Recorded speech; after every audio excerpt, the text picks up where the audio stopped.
Assalamualaikum warahmatullahi wabarakatuh. Salam. Allahumma salli ala Sayyidina Muhammad wa ala ali Sayyidina Muhammad. Buya, saya hamba Allah dari Jawa Barat. Mohon maaf Buya, izin bertanya. Bagaimana jika ada ahlul bait Nabi Muhammad SAW yang tidak mengenakan hijab dan tidak menutup auratnya? Lalu bagaimana seharusnya kita bersikap? Banyak orang yang bilang, katanya keturunan Nabi. Kok seperti itu? Mohon penjelasannya Buya. Terima kasih. Ini ada hubungannya dengan pertanyaan sebelumnya tadi. Wah, ini memang ramai betul masalah ini ya. Allah, inna lillahi wa inna ilaihi raji'un. Ahli bait Nabi Muhammad. Untuk keturunan Nabi Muhammad kita punya kewajiban mencintai beliau-beliau. Ahli bait dzurriyyah Nabi. Kaum habaib dan syara'ib. Habaib dan syara'ib. Syarifah. Mereka adalah dzurriyyah Nabi yang harus kita cintai.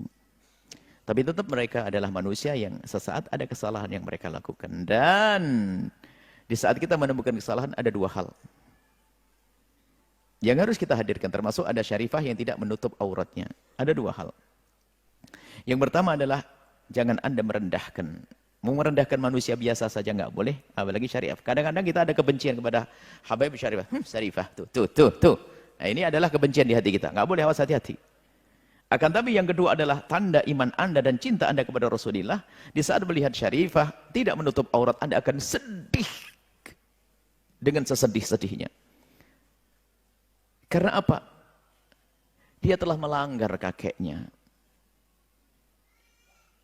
Kita harus sedih. Kemudian bagaimana kesedihan kita? Kita jadikan bahan kesedihan kita memanjatkan doa semoga Allah memberikan hidayah kepadanya. Ingat, bukan direndahkan. Dia adalah dzurriyyah Nabi. Dia telah berbeda dengan ulama kakeknya. Dia telah melakukan kesalahan, kita doakan. Kalau ada orang biasa tidak ditoleh Nabi, sedih. Bagaimana jika cucunya Nabi lalu tidak ditoleh Nabi? Dan kalau Anda merusak mereka, Nabi marah. Maka kita harus menolong. Maka bukti kita kepada habaib dan syara'if yang salah, mengembalikan mereka ke jalan kakeknya.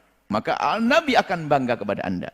Tapi kalau Anda ikut merusak syarifah, habaib, maka Nabi akan marah. Seolah-olah begini, kau mengambil hidayah dariku, kenapa cucuku kau curumuskan? Jangan didukung kesalahan itu. Maka di saat mungkin ada di antara mereka habaib atau syarifah, yang habaib yang punya pemikiran yang nyeleweng, atau syarifah yang melakukan pelanggaran seperti itu, hati-hati. Justru kita harus sedih, nangis. Itu cucu Rasulullah. Sikap kita bagaimana? Tadi sikap kita dua, ya. Tidak boleh membenci, merendahkannya. Yang kedua, harus kita cemburu, jangan sampai terus berlanjut seperti itu. Dengan kita doakan, kita hantarkan pesan kemuliaan, kita selamatkan mereka. Agar kita disanjung oleh Rasulullah. Bangga Nabi. Kau aku banggakan, wahai umatku, karena kau telah menolong cucuku. Saya ingin dibegitukan oleh Rasulullah SAW. Seperti itu. Allah a'lam bishawab.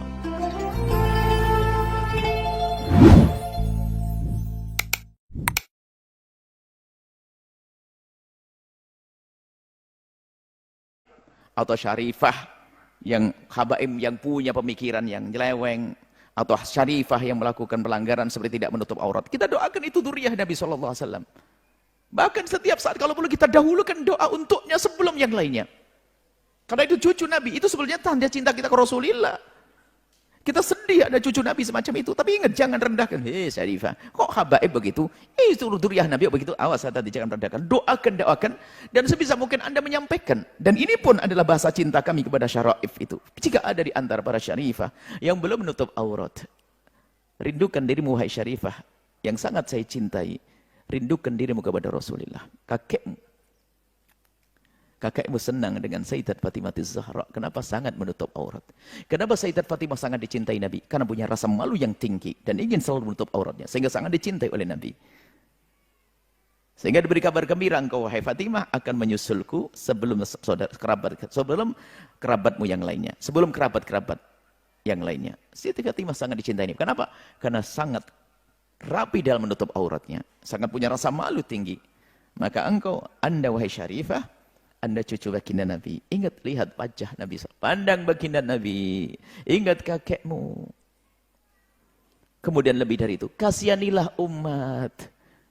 Kasihan umat, jangan sampai umat yang bukan dzurriyyah Nabi lalu niru Anda. Kakekmu menyelamatkan, Tapi kalau Anda beri contoh yang tidak baik, mereka akan terjerumus. Menganggap wong syarifah saja semacam itu. Tidak. Ini harus kita hadirkan kalau ada.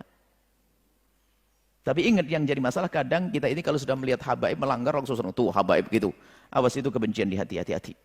Kebencian di hati. Maka jika betul ada yang ditanyakan, ada dzurriyyah Nabi Syarifah yang tidak mengenakan kerudung, baik yang terkenal atau tidak terkenal, maka kami sampaikan, demi cintaku kepada kakekmu, kami ajak, ayo, tutup auratmu. Jadikanlah kebagusan dirimu, kecantikanmu adalah untuk baginda Nabi Muhammad SAW, dan untuk suami yang halal, habib yang halal, dan seterusnya. Jangan sampai terus berlarut dalam kesalahan tersebut. Tapi ingat yang lainnya, jangan merendahkan, jangan meremehkan. Kadang sekarang ini ada kebencian, program halus membenci habaib. Jadi kalau sudah habaib salah tuh kayak dapat rezeki nomplok. Tuh kan, tuh diekspos senangnya. Tuh habib, tuh awas hati-hati. Justru kita harus sedih, nangis. Itu cucu Rasulullah. Sikap kita bagaimana? Tadi sikap kita dua, ya, tidak boleh membenci, merendahkannya. Yang kedua,